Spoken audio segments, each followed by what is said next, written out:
Chasser le naturel, il revient au galop. L'art du mot épisode 9. Le naturel, ce petit filou qui revient toujours en courant.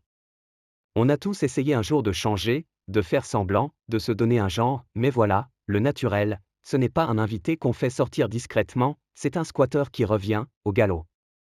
Et justement, c'est ce que dit notre expression du jour, chasser le naturel, il revient au galop. Cette expression remonte au XVIIe siècle. On la doit à Jean de La Fontaine, dans sa fable, Le chat et le vieux rat. Je cite, « Chasser le naturel, il revient au galop ».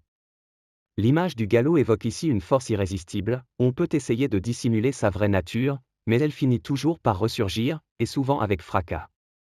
L'expression signifie qu'on ne peut pas facilement lutter contre ce qu'on est au fond de soi.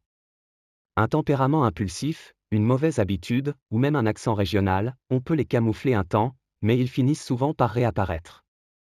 On l'utilise souvent sur un ton moqueur ou ironique. Par exemple, il disait qu'il avait changé, mais quand il s'est énervé au volant. Chasser le naturel, il revient au galop.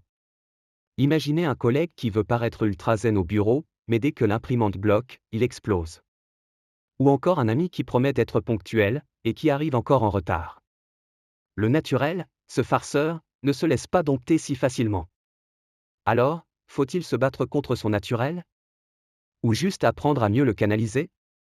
En tout cas, la langue, elle, ne l'a pas chassé, elle l'a immortalisé. À la prochaine pour un nouveau tour de l'art du mot.